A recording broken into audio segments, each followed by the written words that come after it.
momento de nuevamente ir a las calles. Exacto, nos vamos a la Intendencia de Montevideo, allí se encuentra Matías Garro, nos cuenta la información a esta hora. Adelante, Mati, bienvenido. Sí, gracias. Quiero el gusto de saludarlos a ambos, también a todos los televidentes. Como decías tú, Stephanie, nos encontramos en la Intendencia de Montevideo, donde se va a dar la presentación de un libro sobre la vida de Enrique Iglesias, bajo el título Al volver la vista atrás, una actividad donde estaba previsto que asistiera el presidente de la República, Yamandu Orsi, quien finalmente declinó de asistir a este evento, así como también declinó de asistir a una actividad organizada por el INISA más temprano. La información oficial dice de cierto malestar, una especie de gastroenterocolitis que está sufriendo el primer mandatario, por lo cual lo lleva a levantar toda su actividad pública en horas de la tarde, en la jornada de hoy. Hay que destacar que el primer mandatario estuvo trabajando hasta pasado el mediodía en Torre Ejecutiva, donde mantuvo diferentes encuentros.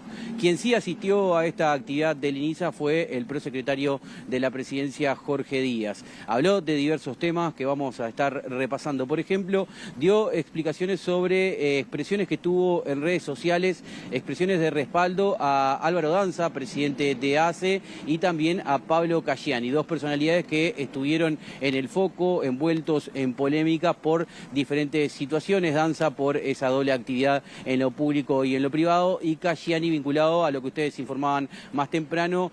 Se le notificó que fue retirado del sindicato de maestros. Pero si les parece, vemos y escuchamos lo que decía Jorge Díaz al respecto.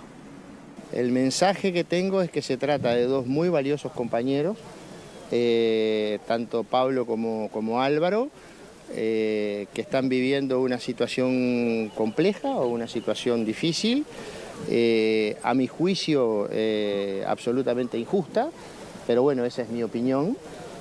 Pero sobre todo el respaldo de alguien que integra el gobierno que ellos integran y que me merecen como compañeros, como personas y como profesionales mi máximo respeto. Y entendí que debía hacerlo público porque en definitiva yo integro una fuerza política y un gobierno donde las diferencias se dirimen en la interna y en todo caso en la interna de la fuerza política o en la interna del gobierno, y en última instancia las manifestaciones públicas se hacen una vez que hay una opinión interna. Y el gobierno ha tomado la decisión, obviamente, de mantener a Álvaro Danza al frente de ACE y a Pablo Casciani al frente del CODICEM. Por tanto, entiendo que sentí la necesidad, como integrante del gobierno y como frente amplista, de publicarlo.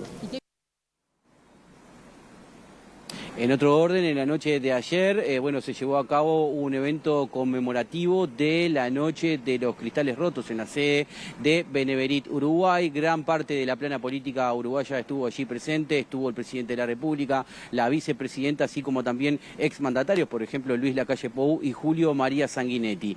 En parte de la oratoria por parte del presidente de Beneverit, hubo reclamos hacia el gobierno de Yamandu Orsi. Por ejemplo, se le reclamó que se instale la oficina de la ANI en Jerusalén, y también se convocó, se exhortó al gobierno a repudiar frases o dichos en contra de Israel. Principalmente se hizo mención a expresiones de una directora, Micaela Melgar, directora de El MIDES. Estuvimos conversando con fuentes cercanas al presidente de la República, quienes prefirieron no hablar de malestar, pero sí de sorpresa. Lo que entienden desde el gobierno es que nunca pasó en una Noche de los Cristales Rotos de que, en la parte oratoria, sí, al menos lo entienden desde el gobierno, se usara para, pasar reclamos al presidente de la República. Justamente estuvimos conversando con Jorge Díaz, quien no asistió a la Noche de los Cristales Rotos, pero le consultamos como representante del gobierno cómo tomó estos reclamos. Díaz confirmó que fue un tema que se estuvo hablando hoy de mañana con el presidente de la República y que se estaba evaluando